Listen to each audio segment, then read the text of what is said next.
Berwisata sambil mendaki Gunung Papandayan bisa menjadi alternatif menghabiskan waktu liburan bersama keluarga atau teman. Provinsi Jawa Timur menyimpan sejumlah wisata alam yang ramah di kantong, mulai dari indahnya pantai hingga segarnya air terjun di kaki Gunung Semeru. Merebaknya virus corona mulai berdampak pada sektor pariwisata. Kita tahu semuanya pertumbuhan ekonomi global mengalami perlambatan dan kemungkinan terjadinya resesi itu semakin besar.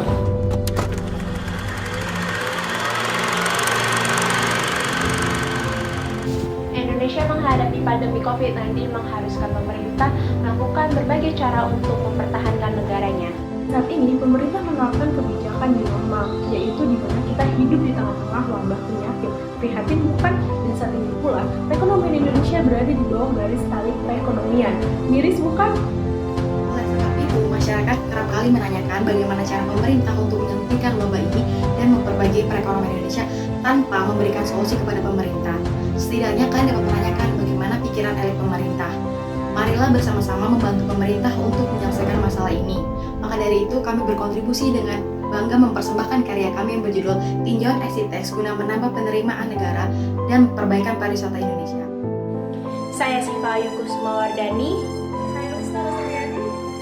Saya Ananda Mahaliza, kami dari tim Londo Universitas Brawijaya. Dalam presentasi kali ini kami akan membahas 4 hal, yaitu latar belakang dan situasi terkini, rekomendasi kebijakan, pembahasan exit tax, dan yang terakhir kesimpulan. Metodologi penelitian yang digunakan dalam karya tulis ilmiah ini adalah metode penelitian kualitatif di mana pengumpulan data menggunakan studi literatur dengan mencari teori yang relevan yang akan dibahas di dalam pembahasan ini. COVID-19 yang berasal dari kota Wuhan, China telah menyebar di seluruh dunia, termasuk di Indonesia. Hal ini berdampak pada pertumbuhan ekonomi di Indonesia. Berdasarkan grafik di sebelah saya, pada kuartal pertama pertumbuhan ekonomi sebesar 2,97% dan menurut Ibu Sri Mulyani memperkirakan pertumbuhan ekonomi pada kuartal kedua minus 3,8%. Sedangkan kuartal ketiga pertumbuhan ekonomi tumbuh sebesar 1,4% hingga minus 1,6%. Hal ini dilansir dari CNN Indonesia 2020. Jika pertumbuhan ekonomi di Indonesia terus-menerus berada di posisi negatif, maka tidak menutup kemungkinan resesi ekonomi akan terjadi. Selain itu, dampak sektor pariwisata di Indonesia pun juga terkena akibat dari COVID-19. Menurut Kemenparekraf, memperkirakan kerugian pada sektor pariwisata akibat pandemi sebesar 54 triliun. Sehingga dampak dari kerugian tersebut, maka tujuan pemerintah untuk melakukan pengembangan dan pembangunan fasilitas sektor pariwisata juga ikut terhambat. Nah, langkah yang diambil pemerintah dengan adanya pemberian stimulus fiskal berupa insentif pajak dapat menyebabkan penurunan tax ratio. Oleh sebab itu, maka dibutuhkan suatu kebijakan perusahaan basis pajak baru di masa pandemi COVID-19 maupun pasca pandemi untuk mendorong terwujudnya fiscal sustainability. Pembahasan selanjutnya yaitu rekomendasi kebijakan. Dari latar belakang yang telah disampaikan, kami merekomendasikan beberapa hal. Yang pertama yaitu dibuatkannya kebijakan pemungutan pajak di sektor pariwisata. Yang kedua diterbitkannya peraturan mengenai exit tax. Yang ketiga diterbitkannya kebijakan mengenai sektor pariwisata yang dibuka kembali di era new normal. Yang keempat dilakukannya collaborative governance guna mengurangi ketimpangan antar kementerian dan satuan tugas COVID-19 untuk membuat protokol kesehatan yang baru yang sesuai dengan standar yang ada yang akan diaplikasikan kepada lokasi pariwisata yang akan dibuka kembali. Dan yang kelima yaitu sosialisasi kepada para stakeholder untuk membantu pelaksanaan pemungutan pajak ini. Oleh sebab itu, masyarakat kerap kali menanyakan bagaimana cara pemerintah untuk menghentikan wabah ini dan memperbaiki perekonomian Indonesia tanpa memberikan solusi kepada pemerintah. Setidaknya kalian dapat menanyakan bagaimana pikiran elit pemerintah. Marilah bersama-sama membantu pemerintah untuk menyelesaikan masalah ini. Maka dari itu kami berkontribusi dengan bangga mempersembahkan karya kami yang berjudul Tinjauan Exit Tax guna menambah penerimaan negara dan perbaikan pariwisata Indonesia. Sebelum Indonesia menerapkan turis tax, terdapat beberapa negara yang telah menerapkannya. Yang pertama yaitu negara Jerman dengan efficient tax-nya, negara Jepang dengan sayonara tax-nya, Republik Afrika Selatan dengan air passenger tax-nya, dan di Indonesia kami menyebutnya dengan istilah exit tax. Exit tax merupakan pajak yang dipungut dari wisatawan nasional maupun wisatawan mancanegara yang telah meninggalkan Indonesia. Yang dimaksud dengan wisatawan nasional adalah warga negara Indonesia yang berpergian ke luar negeri, sedangkan untuk wisatawan mancanegara adalah warga negara asing yang berwisata ke Indonesia. Exit tax dikenakan diterapkan pada tiket pesawat dan tiket kapal saat kepulangan wisatawan mancanegara dari Indonesia dan saat keberangkatan wisatawan nasional pergi ke luar negeri. Dengan tarif Rp120.000 untuk wisatawan nasional dan Rp100.000 untuk wisatawan mancanegara.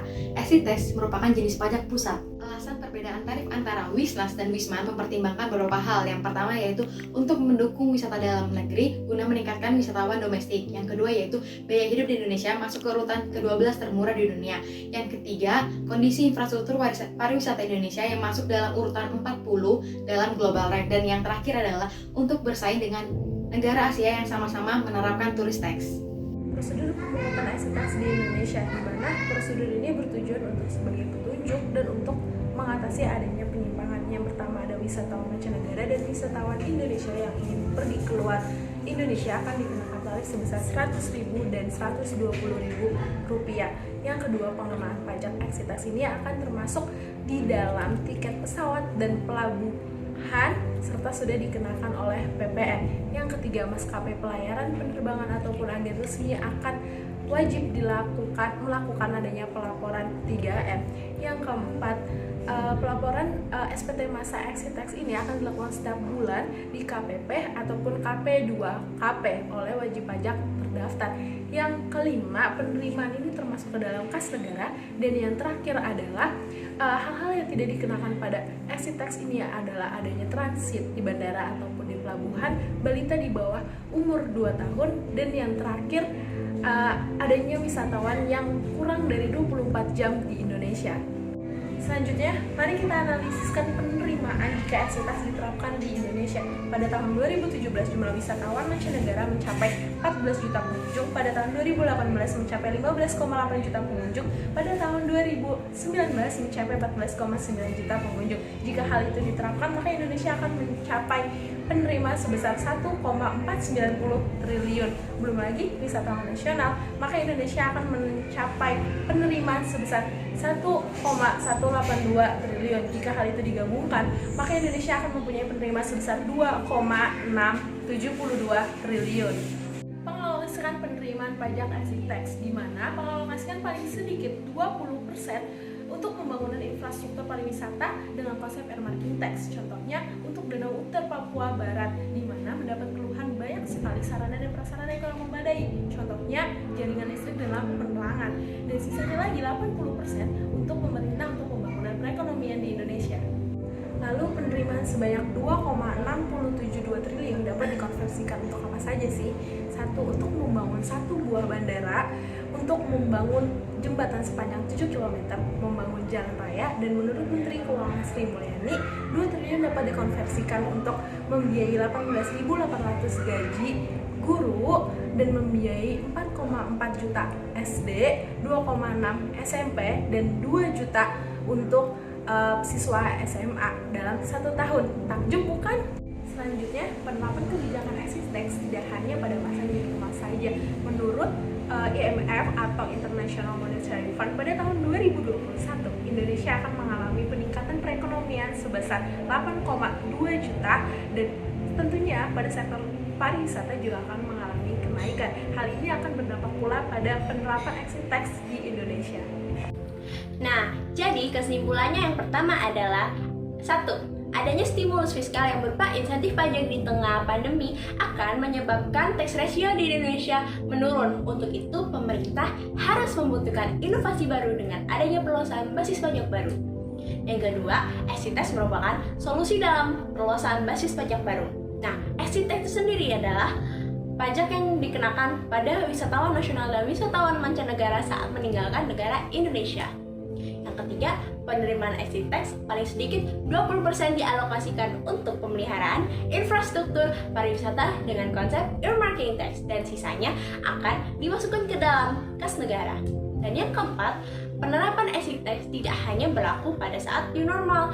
Penerapan exit tax dapat berlanjut hingga pandemi berakhir, membantu memulihkan perekonomian di Indonesia. Hai, sekian presentasi dari tim kami. Mohon maaf bila banyak kekurangannya. Jalan-jalan ke Yunani, pulangnya membawa kasih. Kami menutup presentasi ini dan mengucapkan terima kasih. Dadah! Dadah!